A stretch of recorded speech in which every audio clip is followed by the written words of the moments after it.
Je vous propose que nous ouvrions ensemble nos Bibles en Genèse chapitre 12 au verset 27.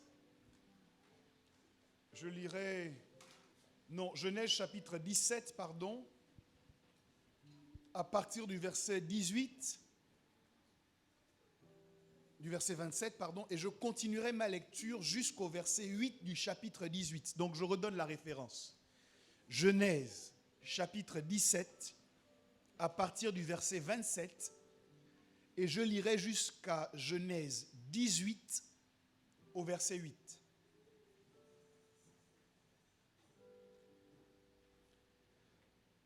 L'Éternel lui apparut parmi les chênes de Mamré, on parle ici d'Abraham, comme il était assis à l'entrée de sa tente pendant la chaleur du jour.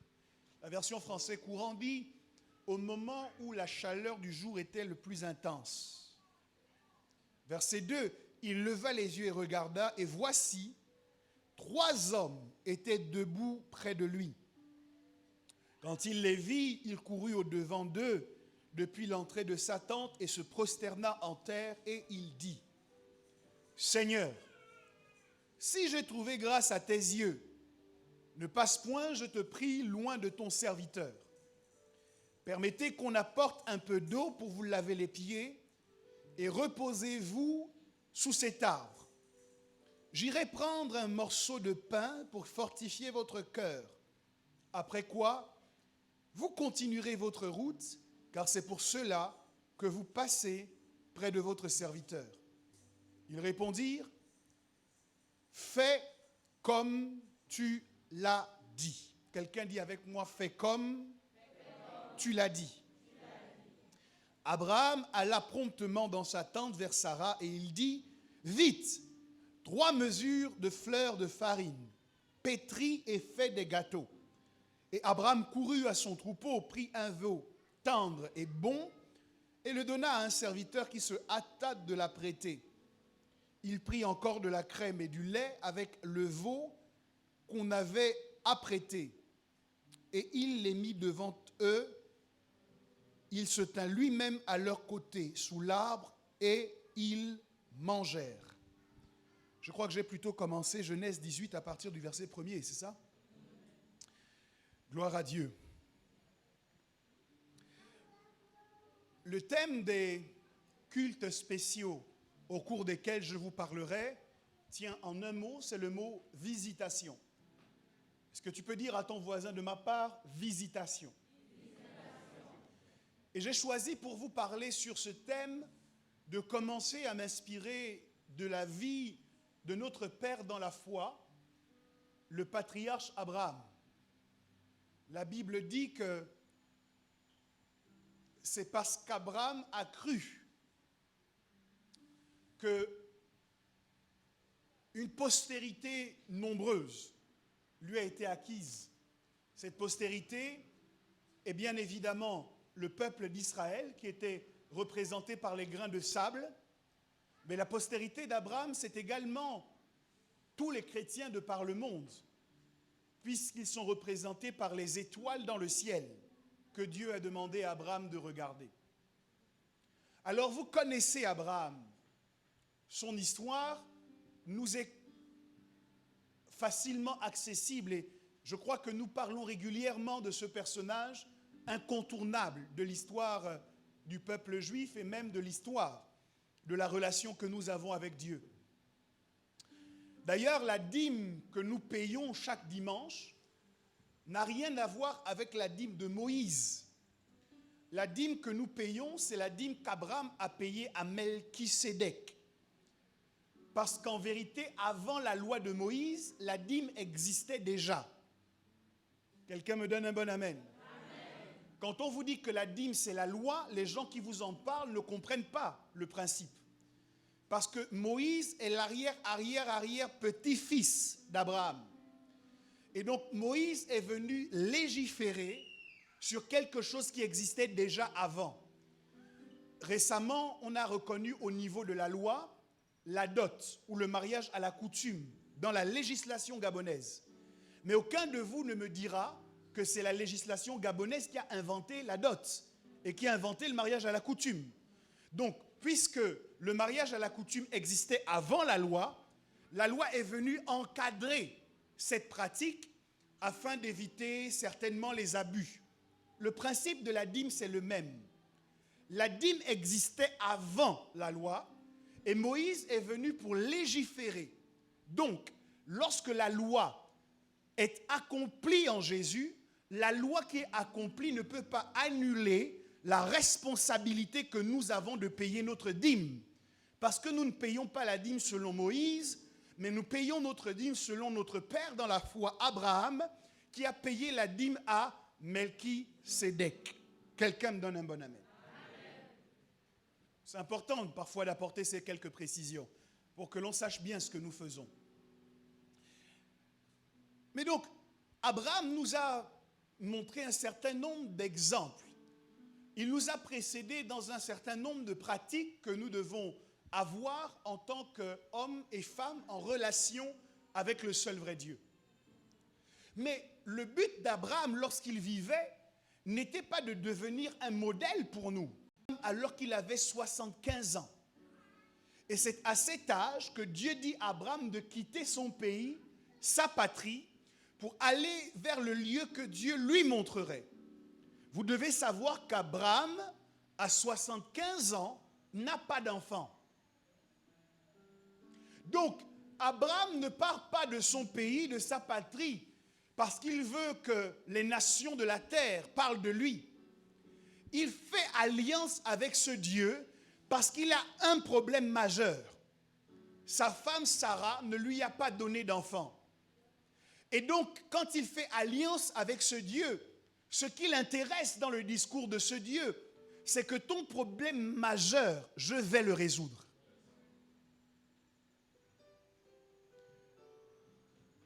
Si je dis à faire, vous répondez à suivre. À faire. À faire. Quand vous découvrez Abraham, au moment où Dieu l'appelle, Abraham et Sarah n'ont pas d'enfants.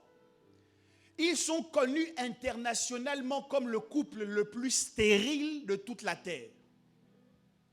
Mais c'est une affaire parce qu'à la fin de l'histoire, la stérilité ne sera plus qu'un lointain souvenir dans la vie d'Abraham et de Sarah. Et je crois que leur bénédiction est une espérance pour chacun de nous. Ça veut dire que lorsqu'on t'a trouvé dans un état précis, on ne doit pas te limiter à cet état précis. Parce qu'il y a toujours une affaire. Si tu as échoué à un examen, c'est une affaire. Parce que quand on va te voir demain, tu auras réussi. Si longtemps tu es resté dans le célibat, c'est une affaire. Parce que bientôt on va célébrer ton mariage. Si tu es resté rejeté pendant longtemps, humilié pendant longtemps, moqué pendant longtemps, ce n'est pas une fatalité, mais c'est une affaire. Parce que bientôt on va te respecter. Bientôt on va te considérer. Bientôt on ne prendra aucune décision dans ta famille sans en avoir référé à ton avis et à tes décisions. Parce que c'est une affaire à suivre. C'est pour ça que je déconseille les gens de mépriser ceux qui sont assis à leur gauche ou ceux qui sont assis à leur droite, parce que tout le monde est impliqué dans une affaire à suivre.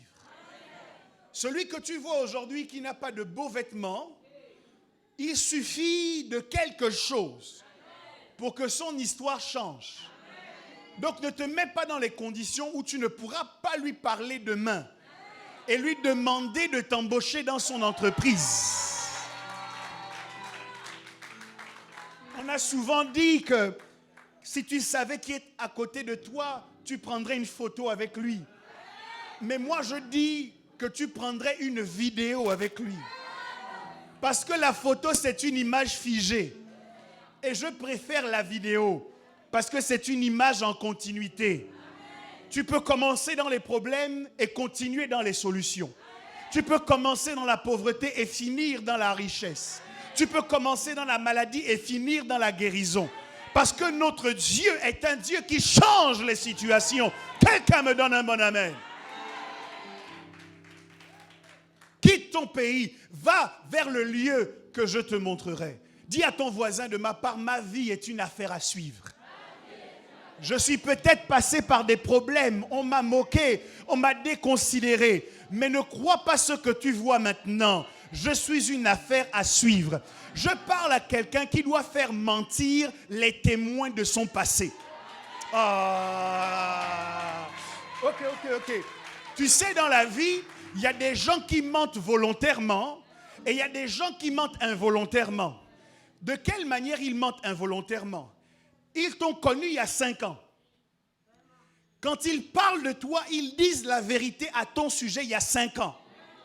Sauf que entre le moment où ils t'ont connu et où ils ont déterminé ton CV, 5 ans se sont passés. Et Jésus croissait en stature, en sagesse et en grâce devant Dieu et devant les hommes.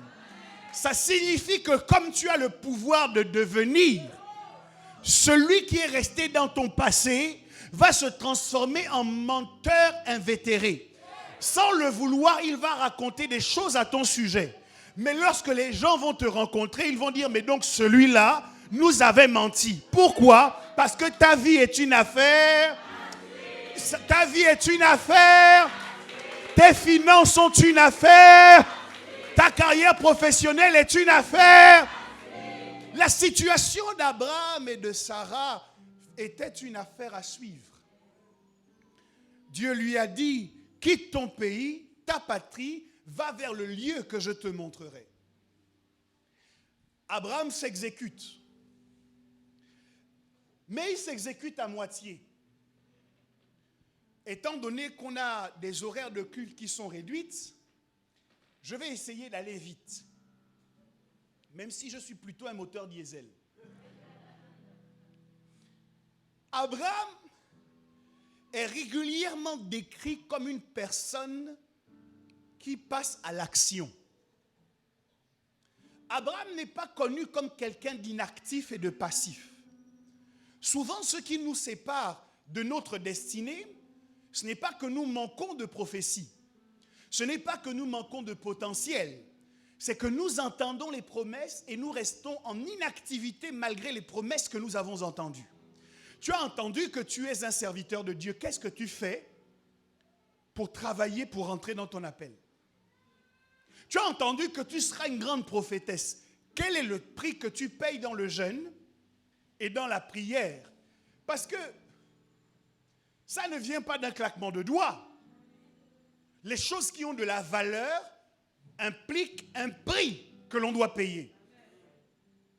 Donc, il y a beaucoup de gens qui sont en difficulté dans la concrétisation de leur destin pour la simple et bonne raison qu'ils restent passifs. Ils entendent Dieu leur parler, mais ils ne font rien à la suite de ce que Dieu a dit. Ils vont entendre cette prédication que je délivre aujourd'hui, et quand on sortira de là, ils ne poseront pas d'action à la suite de cette prédication. Mais ce qui donne du pouvoir à la parole, c'est la mise en application de la parole. Lorsque Pierre a prêché le premier message de l'histoire de l'Église, à la suite de sa prédication, les Juifs lui ont dit, « Homme israélite, que ferons-nous donc ?» À la suite de chaque prédication, je dois m'interroger sur ce que je vais faire maintenant que j'ai entendu cette révélation. Abraham a entendu Dieu lui dire une chose, quitte ton pays, ta patrie, et va vers le lieu que je te montrerai. Abraham s'est exécuté. Exactement comme je l'ai entendu, audiblement, comme je vous entends, ce jour de février 2016, où Dieu a parlé à mon oreille et m'a dit, va et je pourvoirai. Quand j'ai entendu Dieu me dire cela, j'ai décidé que je devais m'exécuter. Et c'est de là qu'est née la vision Providence. Mes amis, nous ne sommes pas nés sur l'ambition d'un homme. Nous sommes nés sur la révélation de Dieu. Nous sommes nés et nous existons. Et c'est pour cette raison que les hommes ne pourront pas nous arrêter. Parce que celui qui nous a tirés, c'est Dieu. Celui qui nous a envoyés, c'est Dieu. Celui qui nous a équipés, c'est Dieu. Celui qui nous a protégés, c'est Dieu. Celui qui trace un chemin là où tout semble fermé, c'est Dieu. Celui qui nous soutient, c'est Dieu. Celui qui nous défend, c'est Dieu. Notre justification, c'est Dieu. Notre puissance et notre force se trouvent en Dieu. Est-ce que quelqu'un peut rendre gloire à Yahvé Jireh?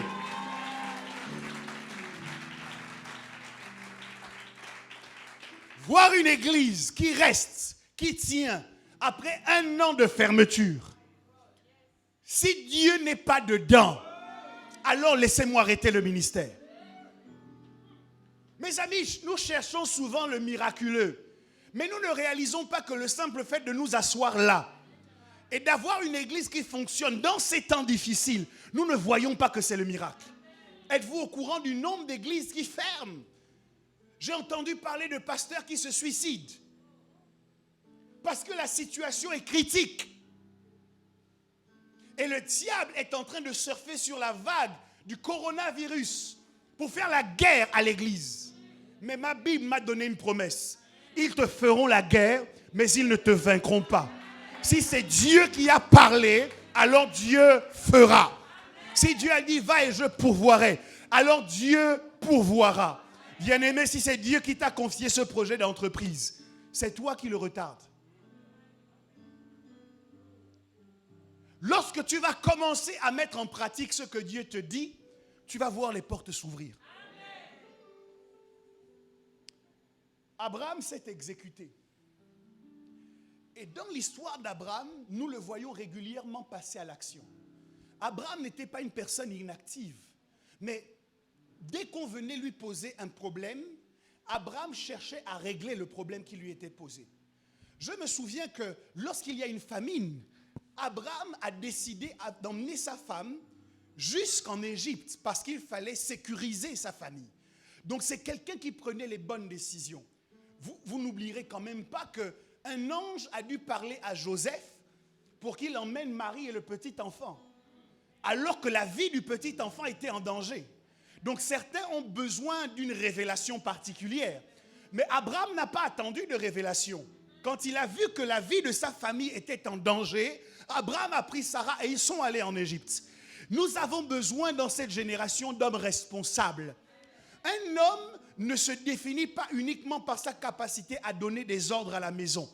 Un homme ne se définit pas uniquement par sa capacité à mettre les pieds sous la table et à manger. Un homme, c'est également quelqu'un qui sécurise sa famille. Bon, les hommes n'aiment pas trop que je dise ce genre de choses.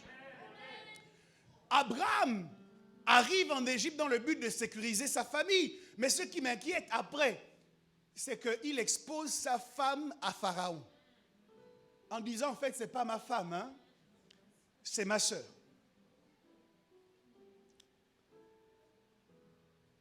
Lorsque on vient voir Abraham pour lui dire, on a capturé ton neveu Lot et tous les siens. Abraham n'est pas un soldat. Abraham n'est pas un guerrier. Mais Abraham va choisir de rassembler ses serviteurs et d'aller pour délivrer Lot. Lot était aux mains d'une coalition de 5 rois. Dis avec moi 5.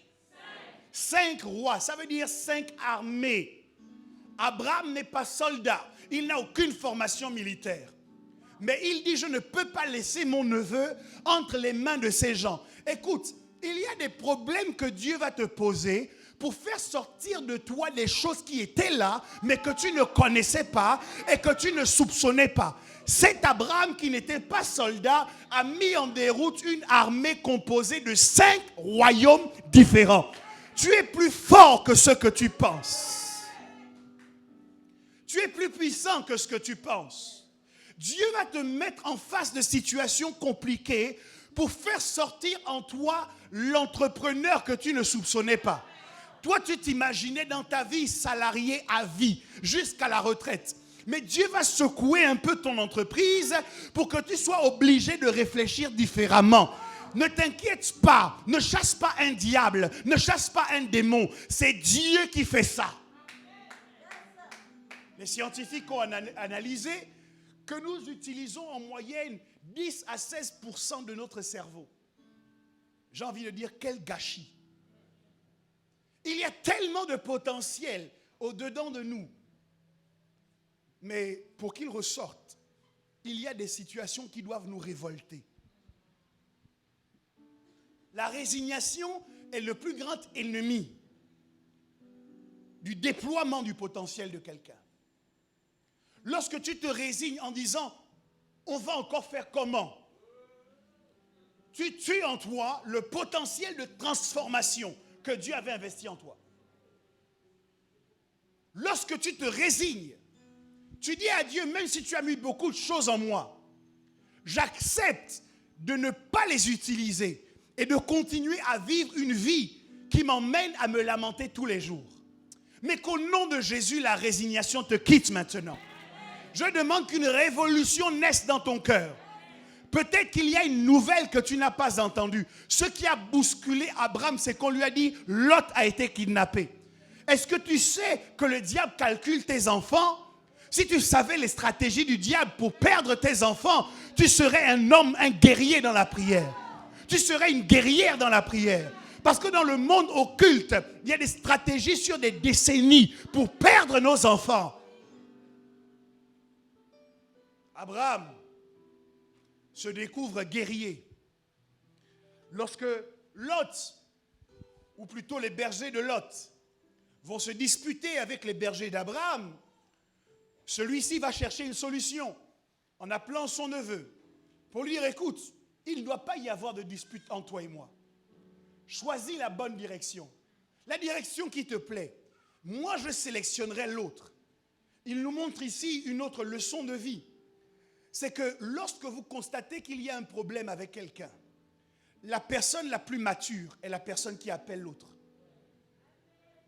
Ce qui donne de la force au problème dans nos familles, dans nos couples, dans nos mariages, qui les détruit, c'est le fait que chacun reste dans son coin. Lorsqu'Abraham a entendu qu'il y avait un problème entre les bergers, c'est lui en tant qu'oncle qui a fait venir son neveu. Et qui lui a dit, voilà la solution que nous devons trouver. Et la Bible nous appelle des réconciliateurs. Elle dit que nous devons exercer le ministère de la réconciliation. Donc lorsque nous identifions un problème, ce que Dieu attend de nous, plutôt que d'aller en parler avec toutes les personnes qui ne sont pas concernées par le problème, non, ça n'arrive pas ici. Dieu attend de nous que nous fassions appel à la personne qui est concernée et que nous réfléchissions à trouver une solution. Je n'aime pas le statu quo.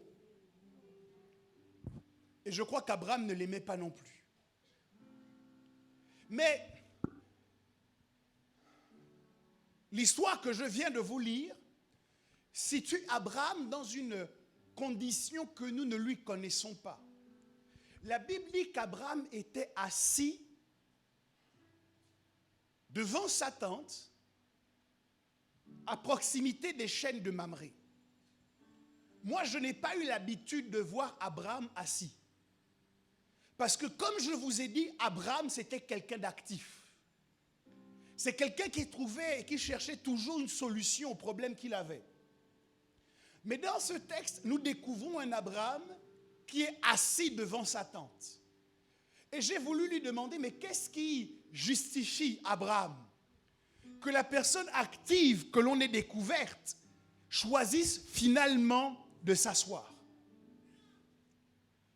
La raison pour laquelle Abraham est assis va se trouver dans la bouche de ceux qui viennent manger chez lui.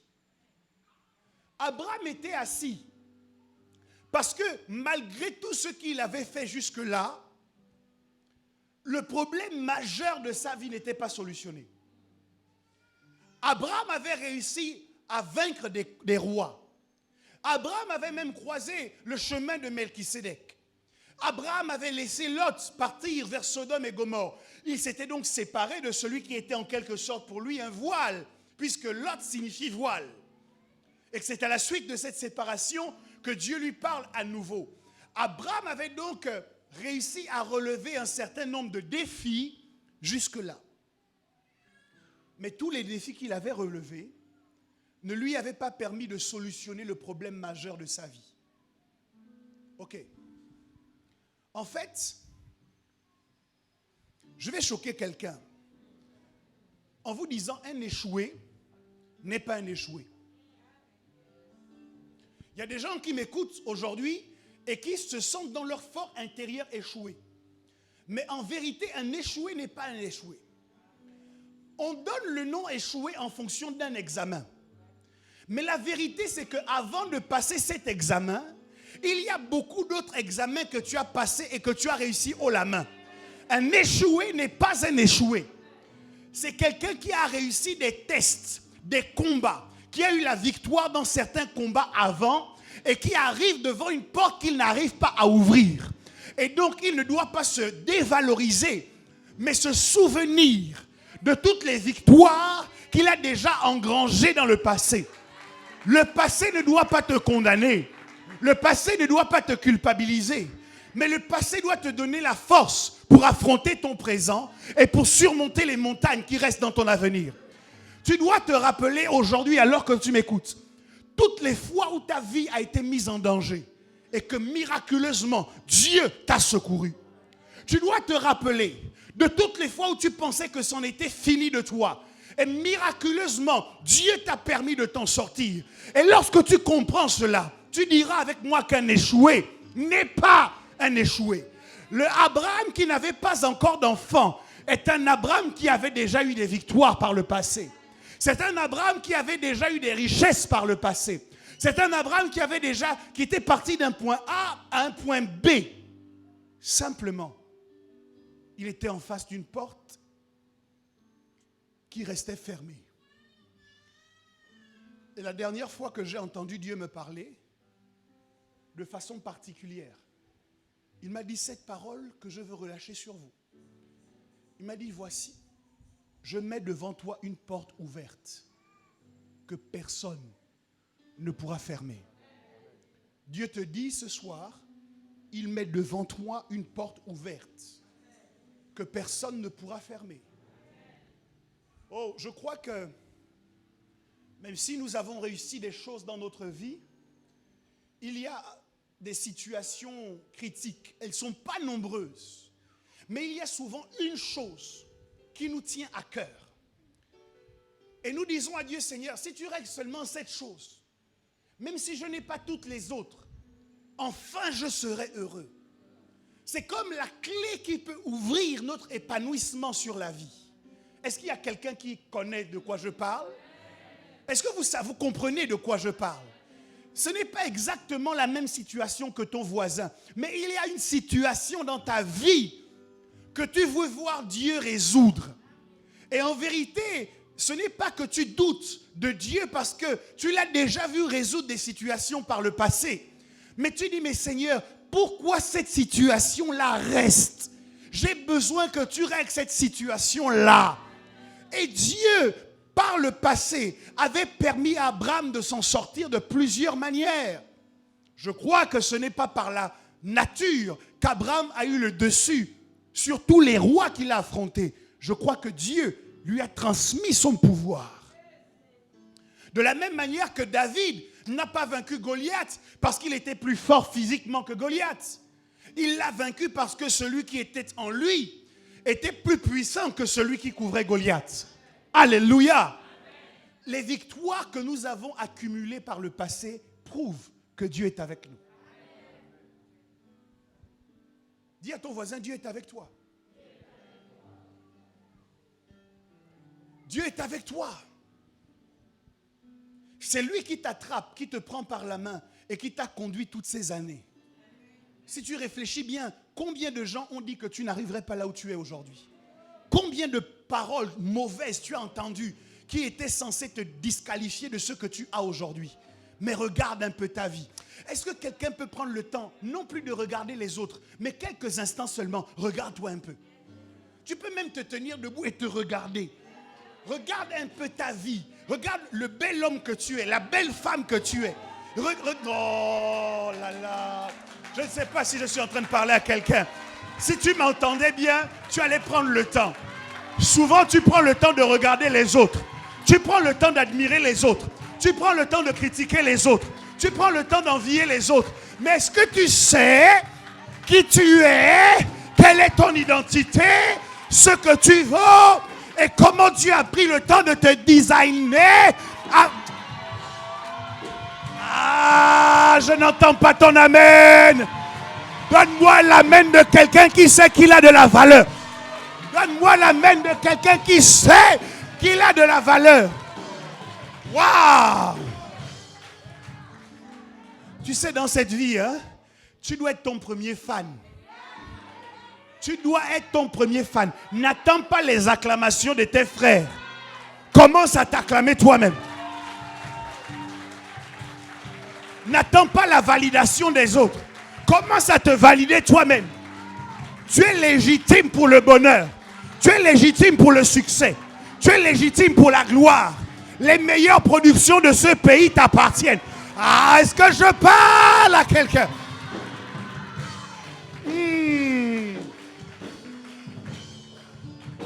Il y a quelqu'un qui a dit, le monde est habitué à faire de la place à ceux qui savent où ils vont. Si tu ne sais pas où tu vas, le monde ne te fera pas de place. On peut prendre place encore quelques instants. Il me reste combien de minutes, pasteur Sandy? J'ai dépassé, hein? Ah, Dieu d'Israël. Mais en même temps, c'est bien, parce que je ne veux pas m'habituer à cette limitation-là. Tu vois, prophétiquement, j'impose que ça va changer bientôt.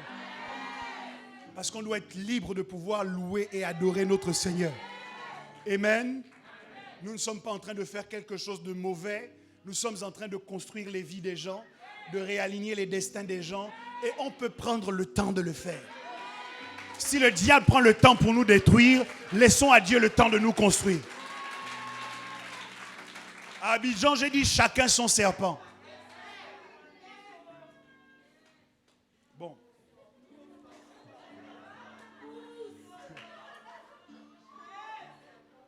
Bon, quand j'ai dit ça, ils vont avoir peur. Hein? Mais il faut lire dans vos Bibles Moïse et les pharaons. Et les prêtres de Pharaon, voilà. Et puis je ferme la parenthèse. Abraham, après avoir accompli tout ce qu'il a accompli, arrive à un point où il n'en peut plus. Il s'assoit devant sa tente. Dieu, pour l'aider à être victorieux des rois, lui a donné de la puissance. Pour l'aider à trouver une solution avec Lot, Dieu lui a donné une sagesse. Il y a des choses que Dieu nous donne dans notre parcours sur la terre qui nous aident à accomplir notre destinée. Dieu nous équipe parce qu'il nous a appelés. Vous savez que Dieu n'appelle pas les gens qui sont déjà qualifiés, mais Dieu qualifie les gens qu'il appelle. Ça veut dire que quand Dieu t'appelle, en même temps, il te donne un équipement. C'est un peu comme à l'armée. Tu ne vas pas à l'armée avec le treillis. Tu ne vas pas à l'armée en étant propriétaire d'une arme. Mais c'est quand tu t'enrôles dans l'armée qu'on te donne l'équipement de quelqu'un qui est dans l'armée. Donc quand Dieu te fait rentrer dans son armée, il te donne un équipement. Et donc Abraham a eu des révélations. Abraham a eu des expériences avec Dieu qui lui ont permis d'arriver à ce niveau-là. Mais, jusque-là, la montagne de la stérilité se dressait toujours fièrement devant Abraham. La stérilité, ce n'est pas uniquement pour les femmes de ne pas pouvoir enfanter. La stérilité, c'est aussi le fait d'être improductif dans la vie. Lorsque tu essayes de faire quelque chose, ça marche 1 mois, 2 mois, après tu fermes.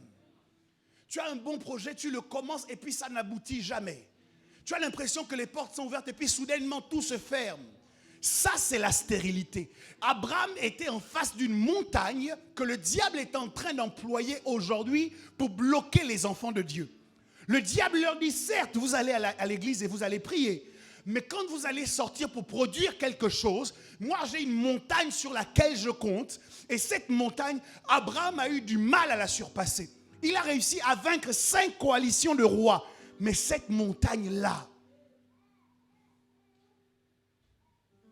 Alors, le Dieu qui avait parlé à Abraham dans son cœur pour lui dire, quitte ton pays, ta patrie, va vers le lieu que je te montrerai. Le Dieu qui avait parlé à Abraham par une vision en lui disant, regarde les grains de sable, regarde les étoiles dans le ciel.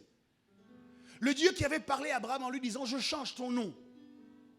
Le Dieu qui avait parlé à Abraham pour lui donner la victoire sur les rois. Le Dieu qui a béni Abraham à travers Melchisédek, qui est un type de Christ, arrive à un stade avec Abraham où les paroles qu'on entend dans le cœur ne suffisent pas. Où les images qui s'impriment dans notre esprit ne suffisent pas. Où la force que l'Esprit nous communique au-dedans de nous pour accomplir des exploits ne suffit pas. Dieu arrive à un point avec Abraham où Abraham a besoin d'une visitation. La visitation est différente de la vision. La visitation est différente du songe. La visitation est différente de la prophétie. La visitation, c'est lorsque Dieu choisit d'arriver physiquement dans la vie de quelqu'un. La Bible nous dit que Dieu est esprit, c'est vrai. Mais il y a des situations de notre vie où Dieu va sentir la nécessité d'apparaître sous une forme humaine. Et la Bible en parle régulièrement. Ça s'appelle des théophanies. Des moments où Dieu estimait que parler du haut des cieux ne suffisait pas. Des moments où Dieu estimait qu'accorder des visions à quelqu'un ne suffisait pas. Que pour régler ce genre de questions, il fallait une dimension supérieure de l'expérience que nous avons avec Dieu. Et cette expérience de cette manifestation devait être une visitation. Quelqu'un dit visitation. Abraham qui est inactif, Abraham qui est assis, Abraham qui est peut-être découragé, Abraham qui n'arrive pas à espérer, Abraham qui est assis devant sa tente, voit soudainement 3 hommes qui apparaissent à ses côtés. Ce qui me surprend, c'est que dès qu'il les voit, Abraham les appelle Seigneur. Il n'a pas eu besoin de prier longtemps. Il savait que ces 3-là, et nous le savons, la Bible nous enseigne que lorsque Dieu va créer l'homme, il dit faisons l'homme. Donc Dieu se réunit avec lui-même pour donner l'existence de l'homme. Mais vous devez comprendre qu'à l'époque, justement ce que Dieu était en train d'établir, c'était le monothéisme. Il parle à Abraham en se révélant comme le Dieu unique. Abraham voit 3 personnes dans l'Ancien Testament. On n'a pas encore parlé du Père. On n'a pas encore parlé du Fils. On n'a pas encore parlé du Saint-Esprit. Mais quand Abraham voit les 3, il dit ça, c'est le Seigneur. Je ne sais pas si vous comprenez le niveau de révélation d'Abraham. Il n'a pas eu besoin d'arriver en Matthieu. Il n'a pas eu besoin d'arriver en Luc. Il n'a pas eu besoin d'arriver en Jean. Que Dieu te donne une foi d'avance qui te permet de percevoir les choses avant tout le monde.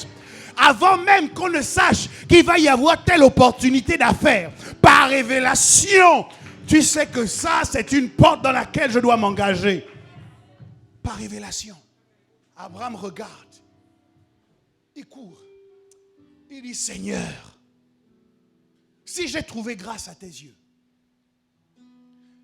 Abraham prend conscience que ces 3 personnes sont Dieu. Le Père, le Fils et le Saint-Esprit ont choisi de prendre une forme humaine et d'aller rendre visite à Abraham. Quand on dit d'Abraham qu'il était l'ami de Dieu, vous comprenez que pour aller lui rendre visite, Dieu n'arrive pas à moitié. Dieu arrive en intégralité. Que Dieu te visite en intégralité au nom de Jésus. Que Dieu te visite en intégralité. Que Dieu te guérisse en intégralité. Je ne veux pas ce type de guérison où le pied droit est guéri, le pied gauche continue de faire mal. Mais que mon Dieu te guérisse en intégralité. Que Dieu touche tes finances en totalité. Je ne parle pas des finances où tu n'es plus dans le découvert, mais tu ne sais jamais comment payer le loyer. Que Dieu te visite en totalité. Que l'abondance te rencontre au nom de Jésus. Tu oins d'huile ma tête et ma coupe déborde. Cet après-midi, je relâche une onction de débordement dans les finances de quelqu'un. Que tes finances débordent de tous côtés. Bénédiction à gauche, bénédiction à droite, bénédiction devant, bénédiction derrière. Tu ne sauras plus où tourner de la tête, tellement Dieu va te surprendre par la bénédiction. Ça arrive dans la vie de celui qui me donne un bon amen. Je n'ai pas entendu ton amen. Dis un amen d'abondance, un amen de prospérité, un amen de richesse. Abraham a reçu une visitation de Dieu.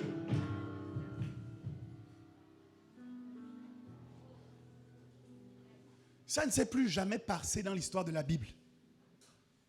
Où Dieu est apparu en 3 personnes pour parler à quelqu'un.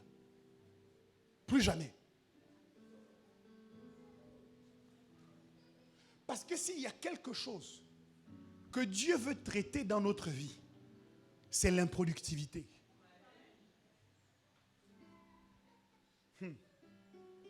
Jésus dit, je vous ai établi afin que vous portiez du fruit et que votre fruit demeure.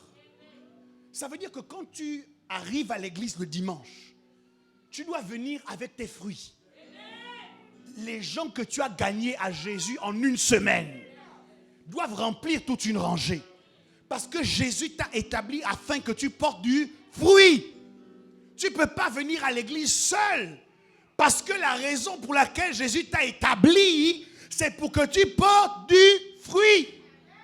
Mais il y a des gens qui sont convertis depuis des années, ils n'ont jamais converti personne.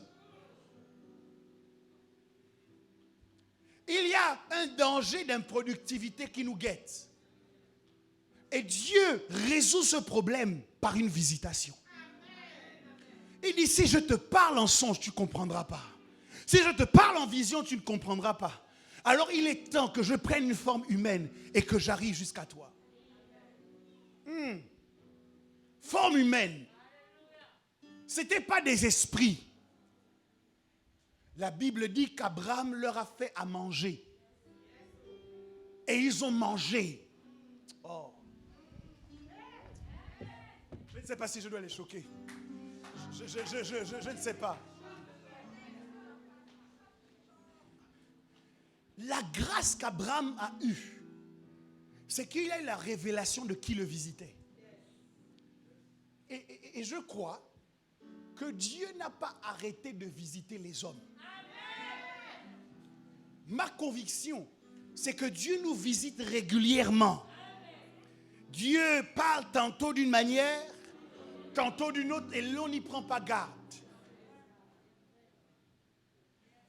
Et la raison pour laquelle ces 3 hommes acceptent de s'attabler et de manger la nourriture d'Abraham, c'est pour nous faire réaliser qu'alors que nos espérances sont régulièrement tournées vers le monde des esprits, la solution est déjà dans le monde des formes.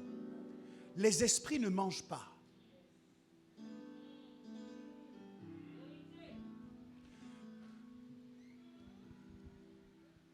Lorsque Dieu veut changer la vie de quelqu'un et qu'il choisit de visiter cette personne, il prend l'habitude de prendre une apparence humaine. Mais en vérité, ce n'est pas seulement une apparence, parce qu'une apparence ne mange pas. Ce qui démontre l'humanité de Jésus, c'est que Jésus mangeait, Jésus buvait, Jésus avait faim et Jésus avait soif. Jésus transpirait, sa sueur s'est transformée en gouttes de sang. Lorsqu'on frappait Jésus, il le ressentait parce que Jésus était humain. Dieu dans l'homme. Je dis que Dieu visite les hommes. Seulement la veste que Dieu met. Ok. La veste que Dieu a mise aujourd'hui pour te visiter s'appelle Gélil d'Orego.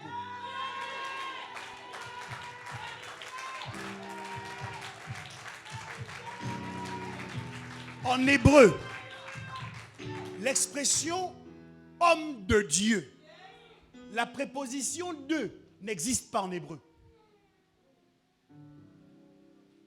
Ça veut dire que lorsqu'on était en présence d'un serviteur de Dieu, on l'appelait homme-dieu. Pas homme de Dieu, homme-dieu. Parce que les hommes-dieu sont des vêtements dans la garde-robe de Dieu qu'il emprunte régulièrement pour descendre et marcher au milieu des êtres humains. Et pendant qu'un homme-dieu marche au milieu de nous, je prie que nous ayons la révélation d'Abraham et que nous sachions distinguer dans l'homme le Dieu qui s'est habillé, le Dieu qui s'est déguisé. Ce type de personnage mange. Ce type de personnage rigole. Ce type de personnage, on peut les toucher. Mais il y a en eux quelque chose qu'on ne trouve pas sur la terre. Quelque chose qui vient tout droit du ciel et qui peut changer l'histoire des hommes. Si, et seulement si, nous pouvons les identifier.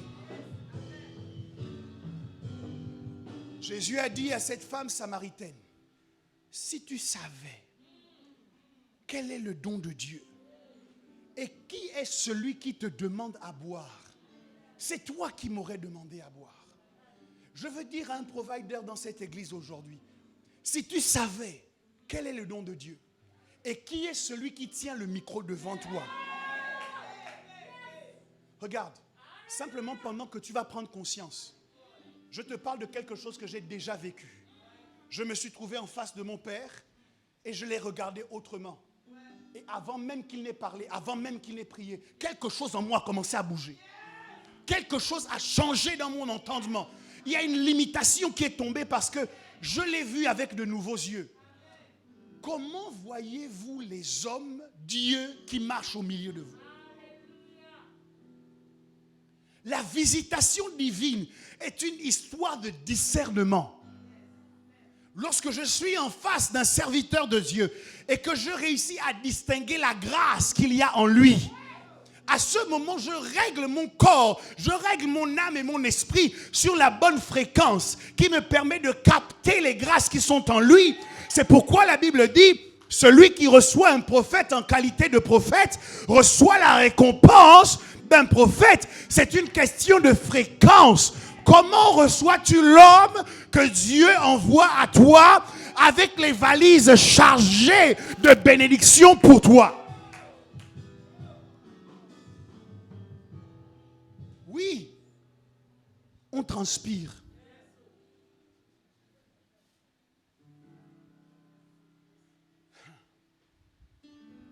Mais la Bible dit, c'est Paul qui parle en disant que nous portons comme dans des trésors, dans des vases de terre, le trésor que Dieu a mis en nous. Alors je suis là aujourd'hui pour t'attester que Dieu t'aime. En fait, ma présence aujourd'hui doit te démontrer que Jésus t'aime. Parce qu'il estimait que tu devais être béni. Et pour te bénir, il m'a envoyé. La seule chose que tu as fait,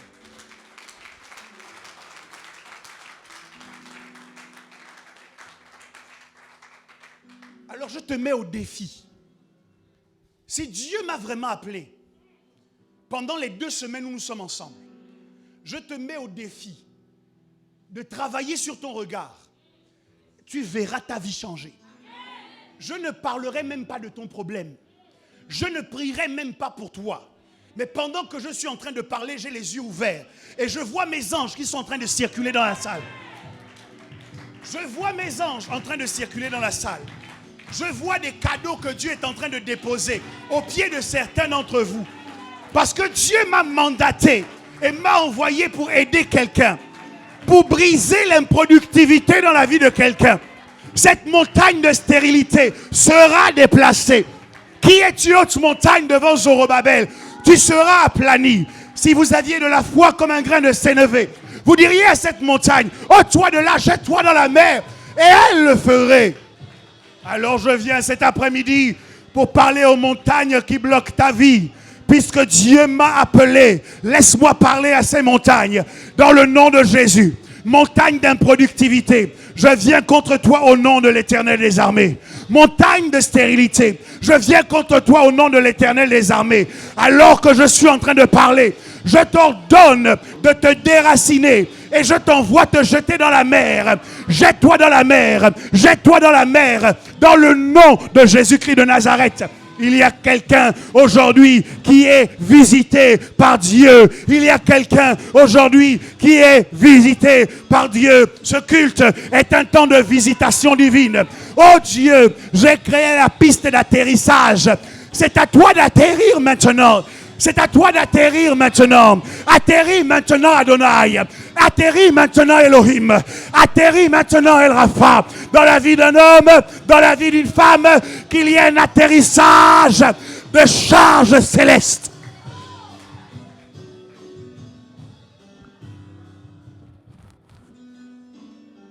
Quelqu'un crie visitation. Crie plus fort, visitation. Dieu visite les hommes. S'il y a des situations récalcitrantes dans ta vie, je veux que tu t'attendes cette semaine à ce que ces situations commencent à bouger.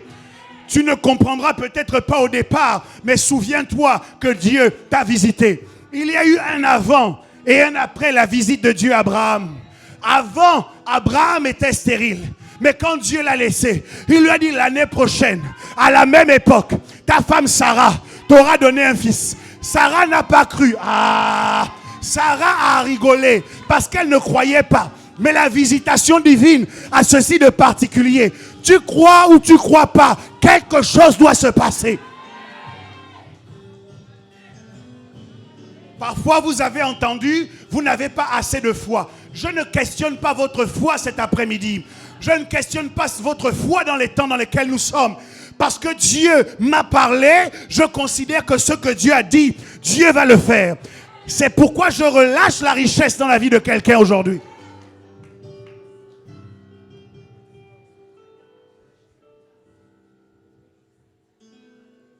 Dieu te visite. Adonai,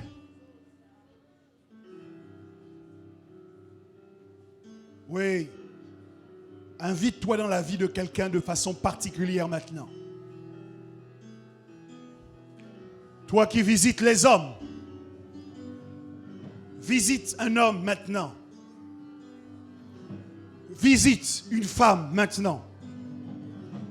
Les problèmes récalcitrants dans nos vies doivent arrêter de nous fatiguer maintenant. Et nous comprenons que ta stratégie pour les résoudre, c'est de visiter ton peuple. Alors Adonai,